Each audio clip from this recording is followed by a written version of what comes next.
Thank you for watching this video.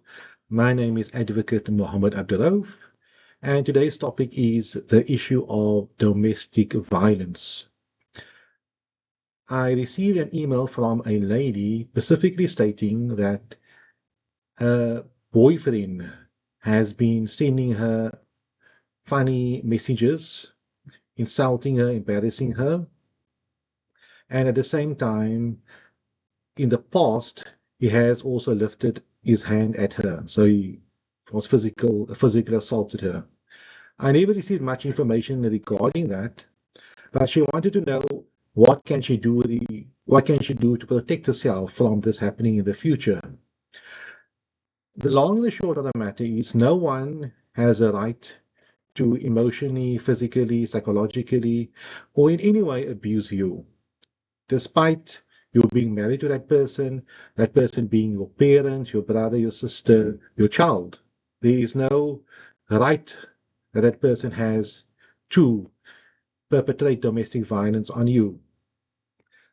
Today's video, in short, is to explain to you in a very layman's term what domestic violence is and what you can do to protect yourself from being a victim of domestic violence.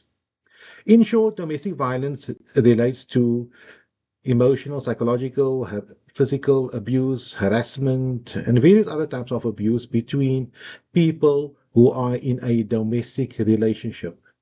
That's very important to note. But the long and the short of it, it applies to husband and wife, girlfriend and boyfriend, even former relationships that the parties may have had. So your former fiance, your former boyfriend, your former partner, your former husband, and so on. It applies to all of those specific scenarios. There had to be a domestic relationship between you and that specific person. And once that has been determined, you as a person can approach the domestic violence court for assistance if you are a victim of domestic violence. Basically, what you do is you approach the domestic violence court in the area where you reside. It will be the magistrate's court closest to you, and as well where you work. That's also possible. You approach them with information, and I would advise you to write it down before the time as to why you require protection from the other party. So these are the two scenarios. Once you approach a domestic violence court and you complete the application form for an interim protection order, that's the first step. What the domestic violence court can do at that specific time. Remember, you're approaching the domestic violence court without notice to the other party. In my scenario, let's say, for example, your former spouse. You're approaching the domestic violence court stipulating that I am in danger, or I am being harassed, or I've been assaulted, and I would like to protect myself from future forms of domestic violence against a specific person. You complete a document, you stipulate why the matter is urgent, the various incidents of domestic violence that took place, more recent ones, more ones that were far long ago.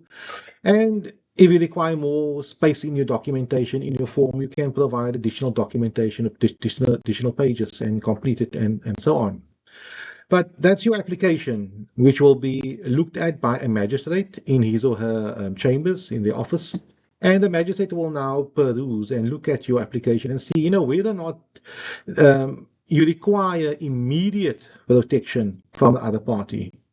And if the magistrate can see, this is a serious matter, the other party is violating your rights as an individual for protection, the magistrate will grant an interim protection order with immediate effect, meaning that the magistrate will stipulate that the other party is not allowed to commit any forms of domestic violence as stipulated under the interim protection order. For example, he or she cannot emotionally, psychologically, and physically abuse you.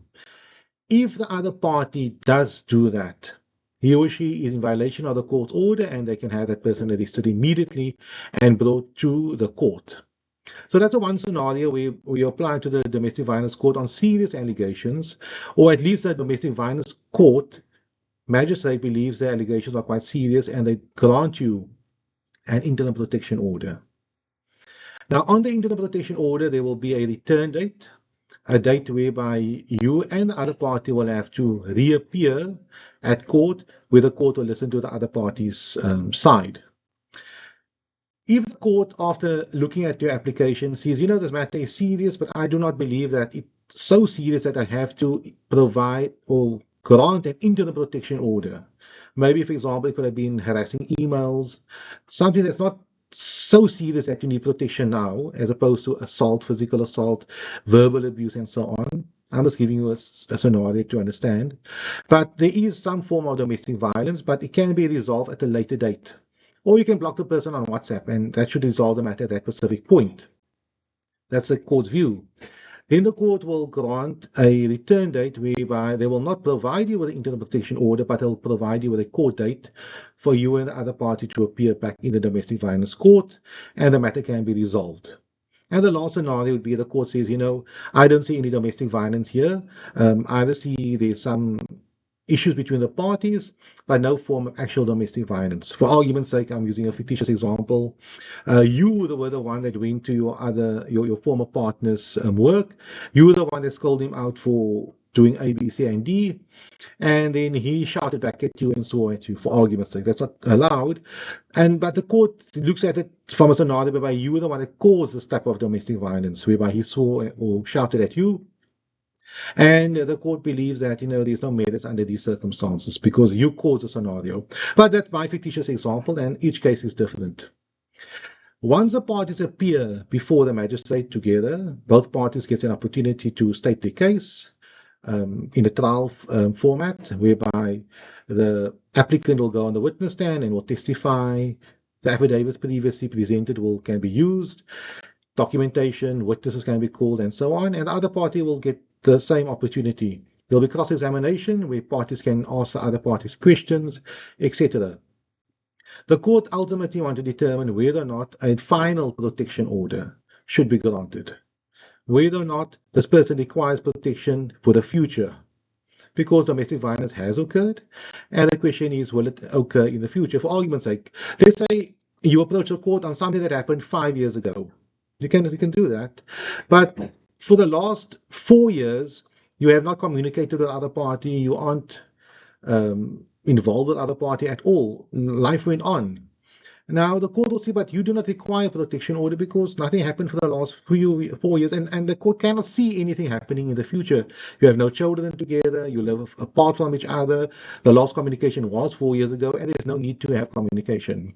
But there can be a different scenario whereby the domestic violence happened quite recently, and more than likely it will continue to happen because the parties are still living together, their children are together, they still have a relationship, or they are still involved with each other to a certain extent. Or despite them living separate lives, one party is still continuing to harass the other party. Under those circumstances, the court will say, you know what, I feel that this person requires protection. Here's a final protection order. Should the other party violate the protection order, the person can be arrested and brought to court. But remember, nothing will happen to you should there be a final protection order against you.